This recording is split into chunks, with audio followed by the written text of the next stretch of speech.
Nessa analogia, nós humanos estaríamos prisioneiros de um isolamento aqui na Terra durante milênios e a vida cósmica foi para frente e nós ficamos estacionados. Então, já que ele está falando de Como Jesus, né? Então, Jesus foi um homem, ok, né? Jesus, o homem. Né? E a gente tem Jesus, o Cristo. Então, Jesus ele recebeu um DNA que veio de um criador alienígena. A gente não pode considerar que esse DNA vindo de fora do planeta Terra, em termos práticos para o ser humano, possa ser então considerado um elemento divino, uma divindade, uma consciência divinatória?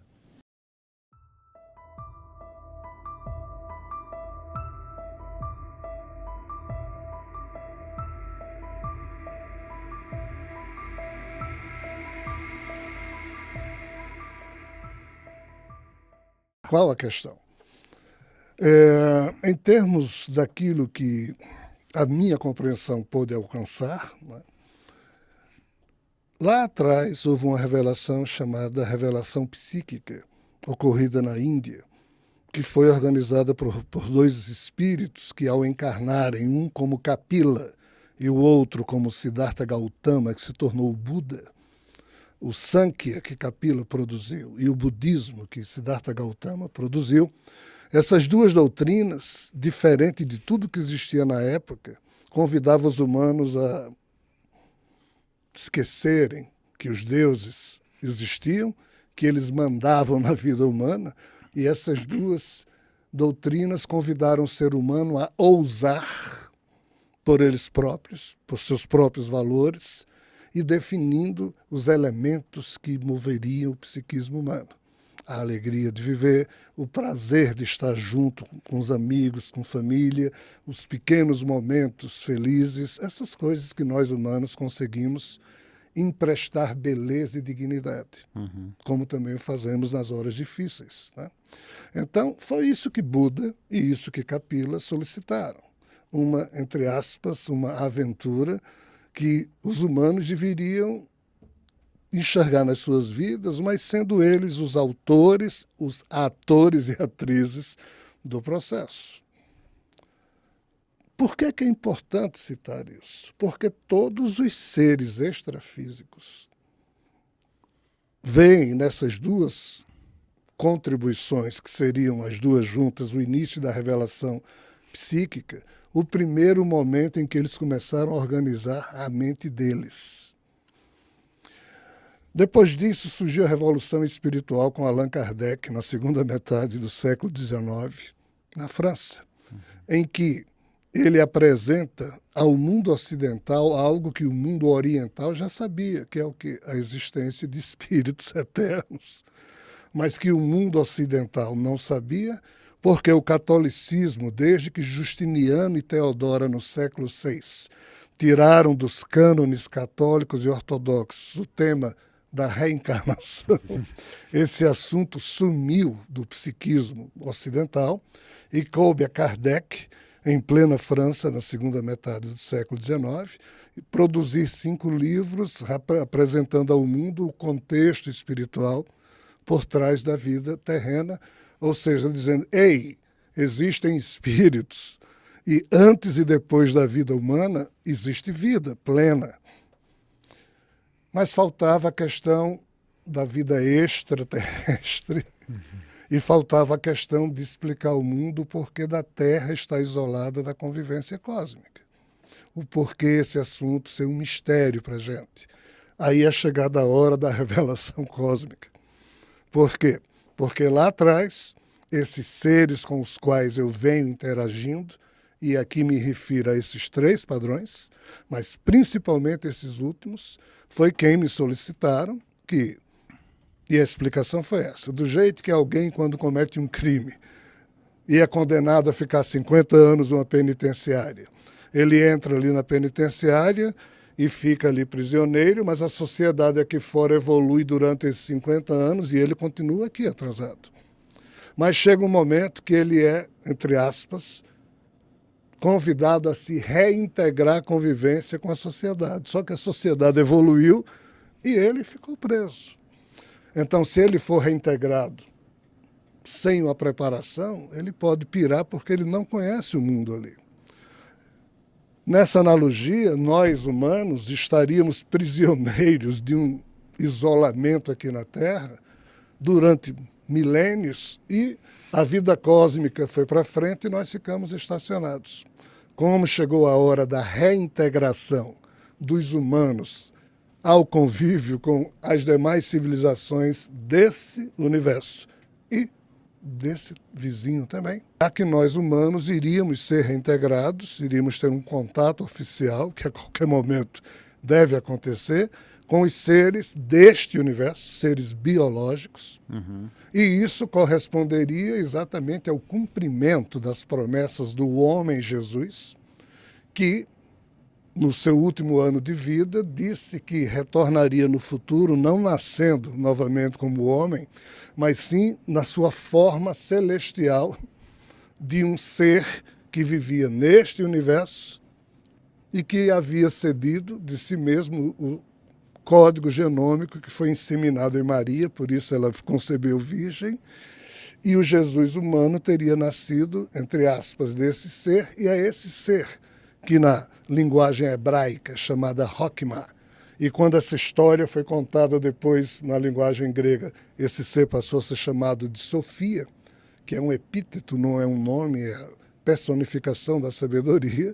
Então esse ser é que viria comandando com suas hostes angelicais, que seriam os seres extraterrestres desse universo, esse primeiro contato, e é isso que no cristianismo está dito de forma muito clara, pois que na volta do Filho do Homem, na sua forma cósmica, todos os olhos dos viventes da Terra viriam vir por sobre as nuvens, Hokmah, ou Sofia, ou seja, a forma cósmica de Jesus com suas hostes angelicais, e isso seria o primeiro contato oficial que iria reintegrar a Terra no circuito do convívio cósmico, coisa que estava interrompida há milênios por ordem de alguém aí. Mas está ainda interrompida. Ainda está.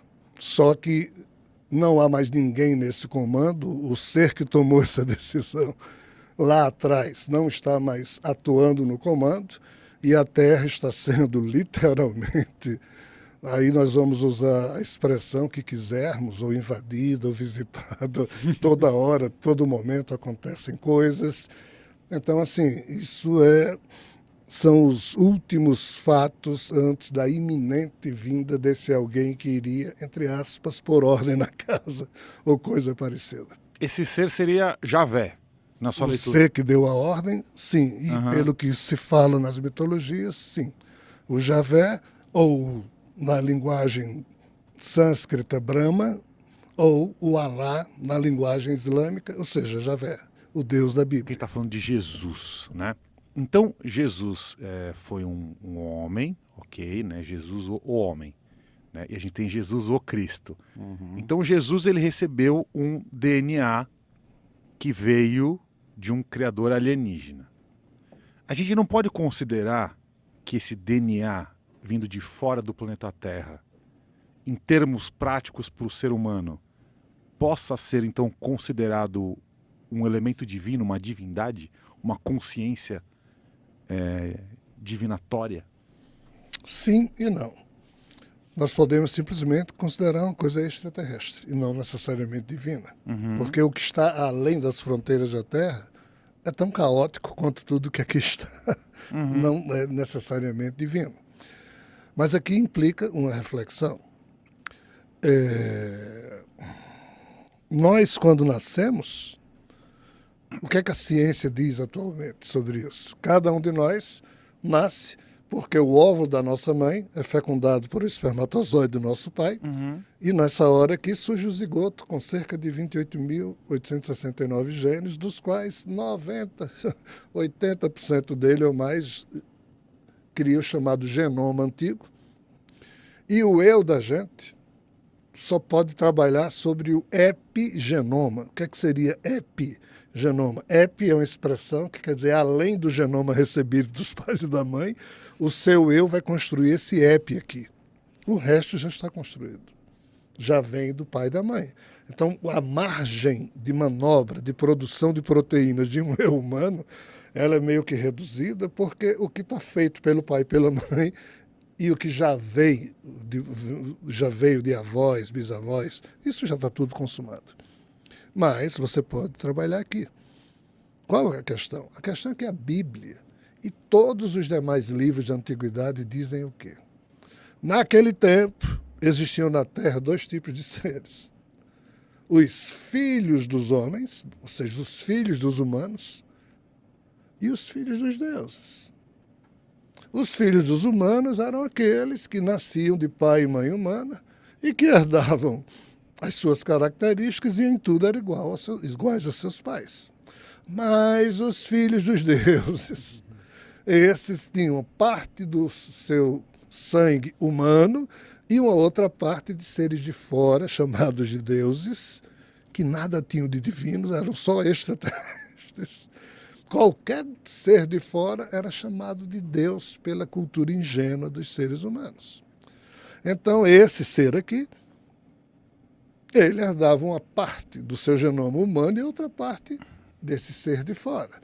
E esses seres, mesmo tendo um corpo humano, eles tinham poderes e eles tinham faculdades que os filhos normais dos humanos não tinham. E qual é o primeiro ser humano, filho de deuses, que a Bíblia apresenta? Adão. E por isso que Adão, diferente dos demais homens, viveu 930 anos. Os outros viviam 80, 100 e pouco.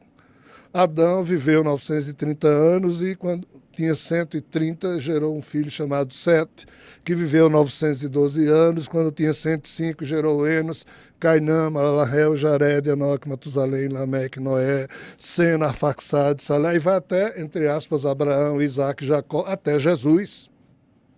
Porque a Bíblia diz que esse segmento de humanos, ele é um segmento não de humanos normais, mas de humanos filhos de Deus, ou seja, com essa condição divina que você colocou na sua pergunta. Divino por quê? Né? Aí é que está o problema. Porque, em tese, são seres que vivem há muito mais tempo que os humanos, têm muito mais experiências, mas não fizeram bom uso disso e não sabem compreender essa sua condição. Por isso que eu não chamo de divinos. O maior susto que eu tomei na minha vida, como Rogério, e os infartos que esse corpo conta têm a ver com esses, né? De me defrontar com aspectos de uma realidade que eu tomo um susto, né? Tem a ver com o fato de que nunca, no contato com seres desse universo, nem do universo vizinho, eu vi qualquer coisa que eu pudesse chamar de decente, de boa. Eita. Tem seres indiferentes, frios, não são maus, não estou dizendo que sejam maus, mas também não são bons. Não são puro amor, não, como supostamente um Deus seria. Exato. Há muito livro que romanceia isso, eu respeito. Há muita gente que acredita que a turma é boa, eu respeito. Eu adoraria estar terrivelmente enganado, porque obviamente eu prefiro que haja amor. Mas até hoje nunca eu pude constatar, e o que eu fui obrigado a constatar é isso, uma certa indiferença. Do jeito que a gente também tem indiferença, torna a dizer, pelos animais que a gente mata e come. Sim. Você acredita mais numa neutralidade ou numa maldade mesmo? Neutralidade.